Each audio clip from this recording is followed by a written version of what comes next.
Hello, Jeff. Got your Solex here. Let's take them out of the box and evaluate them for you like I told you I would.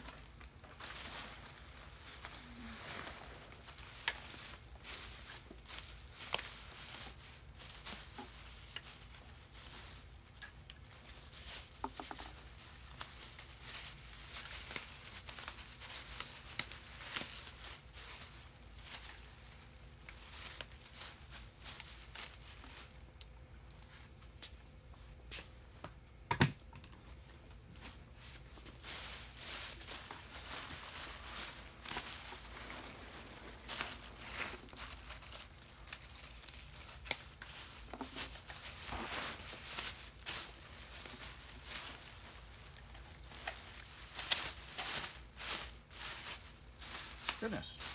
The other one was dirty and this one's clean. That's interesting. Alright, let's get the camera over here. Let's see what we've got, shall we? First thing we're going to do, just check serial numbers just for fun. Alright, that one. That's 70845. Doesn't matter a great deal, just be curious to see if these are, and this is 70779, so these appear to be a match set. Now then, somebody else has been in here, certainly. These are not factory screws, and a lot of times I will not even go in behind other people to try and deal with their carburetors issues. So someone's been in here. Factory screws, non-factory screws. Let's see, let's take a look here.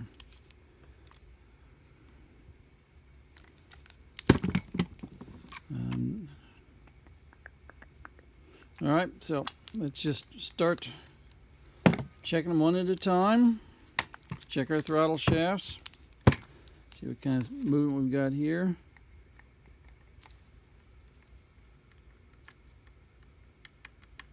And you can hear the slop in the throttle shaft.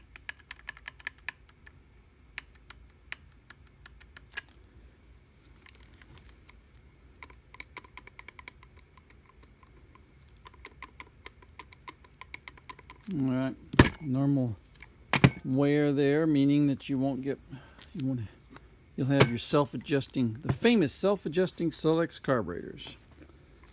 Let's check on this side here. Same thing here.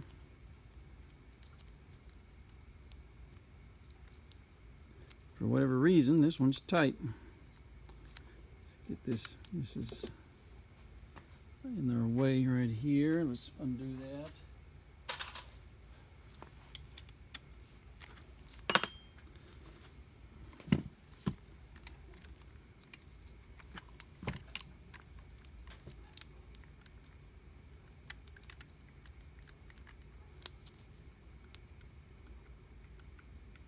A little loose in as well. Now then, let's check for light going through the throats around the butterflies. And here's our baseline, which is a carburetor that's already been machined. New butterflies, new shafts, and there's no slop in the throttles here. And what we're trying to achieve is no light coming in around the butterfly.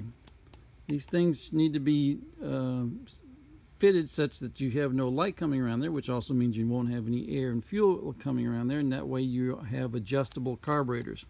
When these things leak air and fuel around the butterflies, you don't get to adjust much because you have what's called unmetered air coming in through the shafts and escaping around the throttle plates. All your metering is done from this point forward, and if you're leaking down here, doesn't do much good to try to adjust the carburetor. So take our bright light, put it here, and you can see just a hint of light coming in down there around the throttle plate. That's actually where the shaft and the meets the sidewall. So now we'll see what you got on these guys.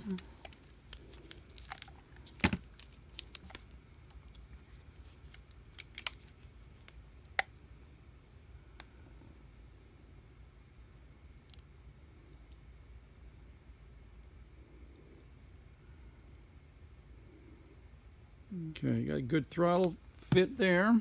Let's see if we can see down here. It's a little bit more difficult to see down here. Make sure this is closed. Okay.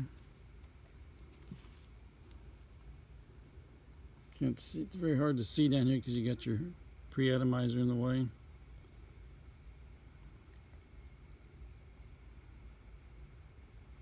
Okay, got good throttle. Butterfly fit there.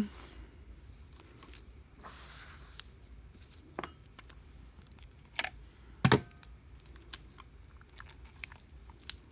check over here.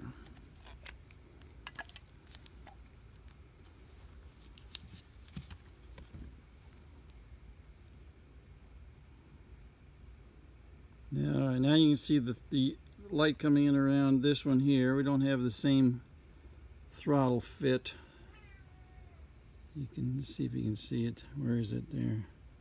There we go. See along that line down the bottom? Too much light coming in. Let's check this one here.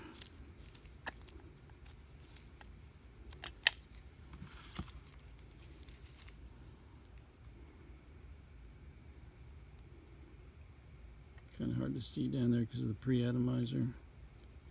It's got a good fit there. So the one that's going to give you the most trouble is this guy right here, leaking. This would give you the inability to get a nice smooth idle. But since they require bushings and shafts anyway, the part of the machine work that's done is to go in and clean up the bores so that we actually have bores that are round and uniform, and also the bores are plumb with the throttle shafts, and all the other mating surfaces are plumbed and true, because the machine work that the French did in the 1960s was not quite what we're doing nowadays. So these are just a good candidate for a standard rebuild. We also check to make sure we don't have any cracks down here at the base, and that's why we've got these extra bosses down here to prevent cracking. They put these on the later style carburetors. Okay, and also you can tell by the gold plating, this is late style carburetor. These things were inventoried on the dealer's shelves like cordwood, because nobody would rebuild these things. The mechanics just took some off the shelf and slapped them on the car. These things will wear out about 50 or 60,000 miles, and so they were just replaced routinely. So these are replacement carburetors and newer carburetors, but I think these have been replated. I think this is zinc instead of the cadmium. So somebody's been in here and has done all this plating. So I think now that I look at them, this should actually have silver plating on them, because the yellow would be correct for 62 or in the late 61, 62, 190 SLs. Now another thing that you can see right here, see this indentation? This is where the sleeve is supposed to have butted up against a wave washer, and they didn't include the wave washer. Most people don't understand that concept, and it confuses them. So hey, welcome. A little wet and cold out there, huh? Oh yeah, it's less than pleasant. Yeah, yep. I'm evaluating some carburetors here for the lad. Oh. They're not.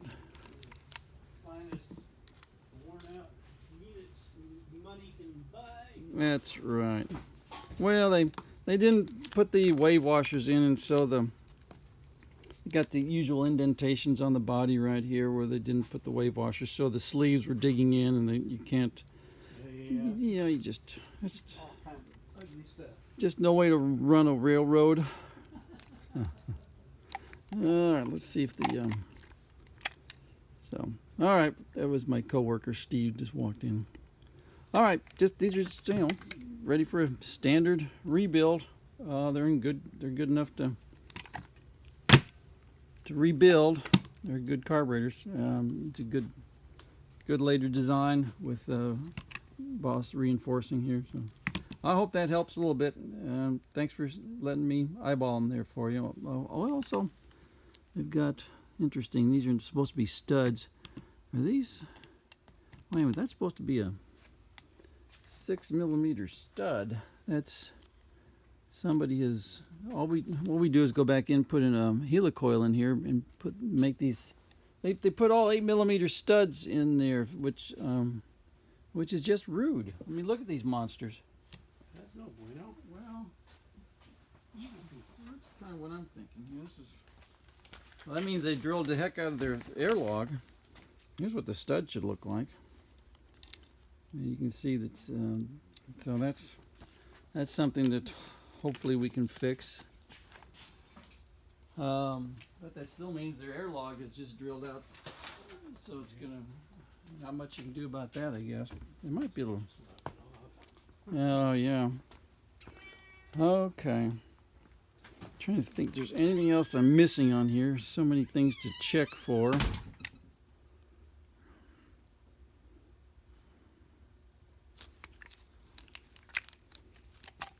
Well, you know what? While we're here, we got some time. Let's just go ahead and open up a float bowl just for fun. See what we got inside here.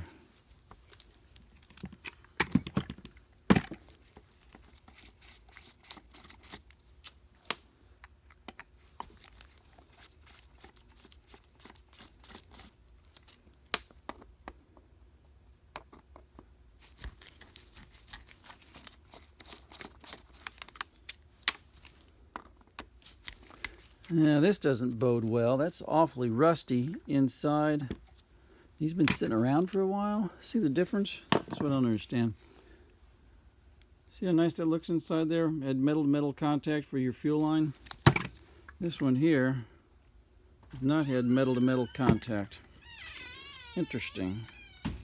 I'm looking at the difference in their fuel inlets. See how that one looks nice? Mm-hmm. Look at that one. It's like seriously rusty and full of perversion. It doesn't make sense. No, no bueno. Well, for a cold and rainy day, you're in shorts. That's pretty impressive. Yeah, well, couldn't find my long pants. I think I'm gonna be more motivated to find them though. Imagine so. Yeah.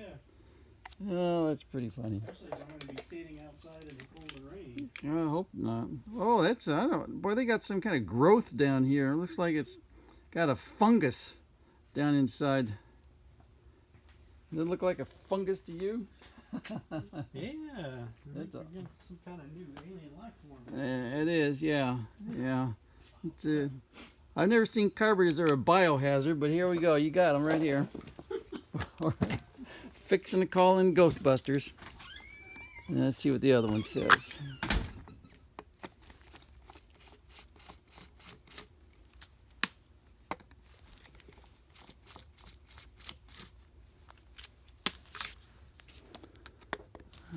I've never seen accretions like that in carburetors, so you should remove the fuel tank sending unit and take a look inside your fuel tank, see what's going on inside there, unless you're going to put a new tank in, which is, sorry about that, which is what we always recommend.